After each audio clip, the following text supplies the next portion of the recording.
பழனி கோயில் நிலத்தை அபகரிக்க முறைகேடாக பத்திரப்பதிவு செய்தது தொடர்பாக இந்த எஃப்ஐஆரில் பரபரப்பு தகவல்கள் வெளியாகி இருக்கின்றன.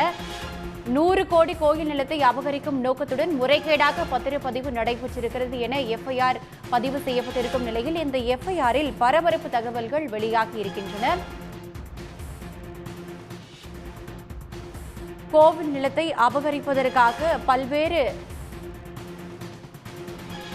முறைகேடுகள் இதில் நடைபெற்றிருப்பதாகவும் உயர்நீதிமன்றமானது கண்டனத்தை தெரிவித்திருந்த நிலையில்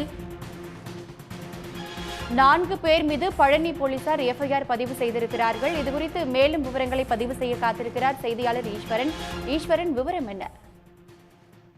பழனி கோயில் கட்டுப்பாட்டில் இருந்த 100 கோடி ரூபாய் மதிப்பிலான இடம் முறைகேடாக பத்திரப்பதிவு செய்யப்பட்ட விவகாரம் பெரும் பரபரப்பை ஏற்படுத்தி இருக்கிறது.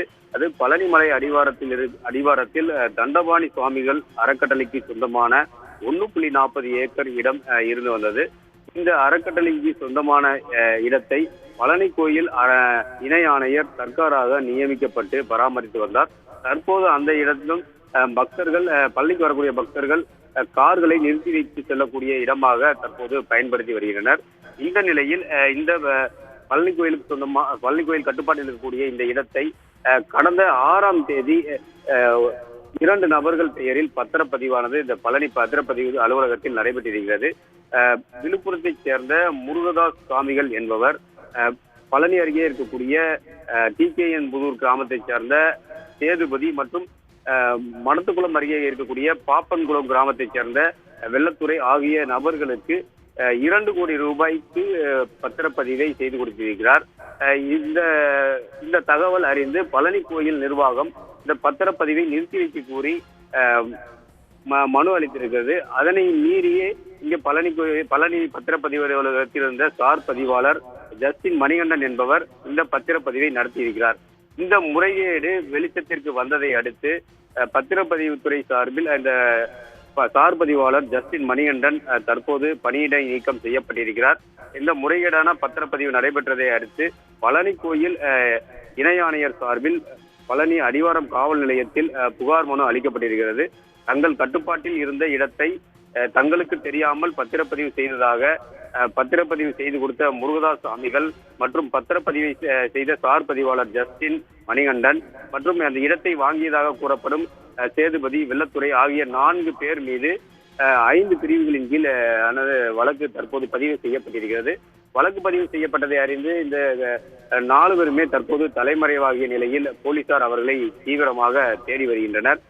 இந்த இடத்தை பதிவு செய்வதற்காக கடந்த 4-5 மாதங்களுக்கு மேலாகவே முயற்சியானது நடைபெற்று வருகிறது. மார்ச் மாதம் 27ஆம் தேதியே பத்திரப்பதிவு அலுவலகத்தில் இந்த இடத்தை பதிவு செய்வதற்காக தாக்கல் செய்திருக்கின்றனர். அப்போது அங்கு பத்திரப்பதிவு அலுவலகத்தில் இருந்த சார் பதிவாளர் இந்த இடத்தை படிய முடியாது என கூறிய நிலையில் அந்த இதை அப்படியே கிடப்பில் போட்டு வைத்திருக்கின்றனர். தற்போது ஆட்சி மாற்றம் நிகழ்ந்த நிலையில் தங்களுக்கு சாதகமான அதிகாரிகளை வைத்து கடந்த 6ஆம் தேதி இந்த பத்திரப்பதிவை நடத்தி இருக்கின்றனர். தற்போது 100 கோடி ரூபாய்க்கு மேலாக மதிப்புள்ள இடத்தை இந்து சமய அறநிலையத்துறை பாதுகாக்க தவறியதாக இங்கு இருக்கக்கூடிய சமூக ஆர்வலர்கள் குற்றம் சாட்டியிருந்தனர். மேலும் இந்த மோசடியான பத்திரப்பதிவு நடந்ததற்கு உடந்தையாக இருந்த அதிகாரிகள் மற்றும் பின்புலமாக இருந்தவர்கள் மீதும் நடவடிக்கை எடுக்க வேண்டும் என இங்கு இருக்கக்கூடிய பக்தர்களும் சமூக ஆர்வலரும் கோரிக்கை விடுக்கின்றனர்.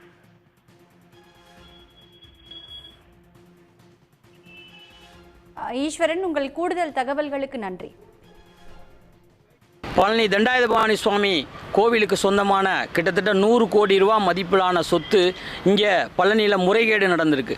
இந்த முறைகேடு எப்படி நடந்திருக்கு அப்படின்னு பார்த்தீங்கன்னா, இங்கே இருக்கக்கூடிய பத்திரப்பதிவாளர்கள், இங்கே இருக்கக்கூடிய அரசியல்வாதிகள் இவங்களுடைய சப்போர்ட்டில் நடந்திருக்கு. இதில் பார்த்தீங்கன்னா வெள்ளத்துறை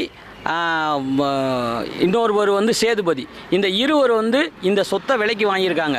இந்த சொத்தை விற்றது யாருன்னு கேட்டால் தண்டாயுதபாணி சுவாமி வாரிசுகள்னு சொல்லக்கூடிய முருகதாஸ் சுவாமிகள் அப்படின்றவர் விற்றிருக்காரு. இப்போது இப்படி ஒரு நிகழ்வு இங்கே பழனியில் நடந்திருக்குது. இது தமிழகமும் மிகப்பெரிய ஒரு அதிர்வலையை ஏற்படுத்தியிருக்கு. ஏன்னா தேவஸ்தான சொத்துக்களை யாரோ கையகப்படுத்துகிறாங்க அப்படிங்கிற மாதிரி போகுது. இப்போ பார்த்தீங்கன்னு சொன்னால் இப்போ இந்த நடவடிக்கைகளில் இங்கே இருக்கக்கூடிய பத்திரப்பதிவாளர் ஜஸ்டின் அப்படிங்கிறவர் மேலே வழக்கு பதிவு செஞ்சுருக்காங்க. இந்த வெள்ளத்துறை, அப்புறம் இன்னொருத்தர் சேதுபதி, இவங்க மேலெல்லாம் வழக்கு பதிவு செஞ்சுருக்காங்க. நல்ல விஷயந்தான். ஆனால் இன்னொரு விஷயம் என்னென்னா, இதுக்கு மேலே இருக்கக்கூடிய அந்த மாவட்ட அதிகாரிகள் அவங்களுக்கு இது தெரியாமல் போயிருக்குமா? அது மட்டும் இல்லாமல் பத்திரம் வாங்கி கொடுத்தவங்க, பத்திரம் எழுதுனவங்க, இப்படி எத்தனையோ பேர் இருக்காங்க. இந்த சொத்து முறைகேடாக நடக்குது அப்படிங்கிறது தெரிஞ்சே இதையெல்லாம் செஞ்சுருக்காங்க. இவங்க மேலையெல்லாம் இன்னைக்கு வரைக்கும் வழக்கு பதிவு செய்யலை. இந்த 4 பேர்த்து மேலே மட்டும்தான் வழக்கு பதிவு செஞ்சுருக்காங்க. ஆனால் இப்படி வழக்கு பதிவு செய்தது மட்டும் இல்லாமல் பார்த்தீங்கன்னா இவங்கள தப்பிக்கவும் விட்டுட்டாங்க. ஏன்னா இவ்வளோ பெரிய முறைகேடு நடந்திருக்குது. இந்த குற்றவாளிகளை உடனடியாக கைது செய்ய முடியாத காவல்துறை தமிழகத்தில் செயல்பட்டு இருக்கு. அதனால் இந்த வழக்கை உடனடியாக அரசாங்கம் என்ன பண்ணணும்னு சொன்னால் சிபிஐக்கு மாற்றிடணும். ஏன்னா இது தமிழகத்தில் இருக்கக்கூடிய அத்தனை தேவஸ்தான சொத்துக்களையும் பாதுகாக்க வேண்டிய ஒரு சூழ்நிலையில் இருக்கனால இது சிபிஐக்கு மாற்றினா தான் இனி வரக்கூடிய காலங்களில் நம்மளுடைய தேவஸ்தான சொத்துக்களை பாதுகாக்க முடியும் அப்படின்னு நாங்கள் வேண்டி கேட்டுக்கொள்கிறோம். பழனி தேவஸ்தானத்துக்கு சொந்தமான ஒரு 100 கோடி ரூபா மதிப்புள்ள இடம்ங்கிறாங்க. அந்த இடத்தோட மதிப்பு இன்னும் அதிகமாக இருக்கும். அந்த இடத்த ஒரு 2 தனிநபர் மேலே பதிஞ்சிருக்கிறாங்க. அவங்க மேலே வழக்கு பதிவு பண்ணியிருக்கிறாங்க. அரசு சம்மந்தமாக அரசு துறையிலேருந்து ஒரு 2 பேர்த்து மேலே வழக்கு பதிவு செஞ்சுருக்காங்க. இவ்வளவுதான் வழக்கு பதிவு செய்கிறது மட்டும்தான் அரசோட வேலையா? அரசு இவங்க மேலெல்லாம் ஏன் நடவடிக்கை எடுக்கல, கைது பண்ணலை, கைது பண்ணி ஏன் விசாரிக்கலை? இவங்களுக்கு பின்னணியில் யார் யார் இருக்கிறா? ஒரு 100 கோடி ரூபா மதிப்புள்ள சொத்துன்னு சொன்னால் கூட அதுக்கான செலவே கிட்டத்தட்ட இவங்க ஒரு 50 லட்ச ரூபா பண்ணியிருப்பாங்க போல தெரியுது. இது சாதாரண ஒரு மக்கள் இப்படி ஒரு விவசாயி எப்படி இவ்வளோ காசை பண்ணுவாங்க? இதுக்கு பின்னாடி மிகப்பெரிய சதி இருக்கிறதாத்தான் நாங்களாம் நினைக்கிறோம். மார்ச் 27ஆம் தேதியே இந்த பதிவு சம்மந்தமாக எக்ஸிக்யூஷன் நடந்திருக்குது. மார்ச் 27ஆம் தேதி ஈசியில் பார்த்தீங்கனாலே தெரியும். அப்போ ஹெச்ஆர்என்சி செக்ரட்டரியாக இருந்தவர் குமரு இருந்தார். அவர் தான் இந்த நிலத்தை மீட்டு எடுத்தார். இப்போ அவர் தான் பத்திரப்பதிவுத்துறைக்கு செக்ரட்டரியாக இருக்கிறாரு. மார்ச் 27ஆம் தேதி எக்ஸிக்யூஷன் நடந்துச்சுன்னா அன்னையிலிருந்து இன்னைக்கு வரைக்கும் இந்த தேவஸ்தான நிர்வாகம் என்ன பண்ணுச்சு? ஏன் இந்த செக்ரட்டரிக்கு இந்த நிலத்தை மீட்டது அவருக்கு தெரியும். இப்போ அவர் பத்திரப்பதிவுத்துறையில் இருக்கிறவர் அவரே இந்த பதிவை நிப்பாட்டி இருக்கலாம். ஆனால் யாருமே பதிவை நிப்பாட்டலை. இதுக்கு பின்னாடி ஒரு மிகப்பெரிய சதியை பண்ணி இந்த பத்திரத்தை பதிஞ்சு இதை அப்படியே கிடப்பில் விட்டு இந்த நிலத்தை அடுத்த இதில் கையாடல் பண்ணிடலான்னு எல்லா முயற்சியும் நடந்திருக்கு. இதை ஒரு மிகப்பெரிய விசாரணைக்கு உட்படுத்தணும்.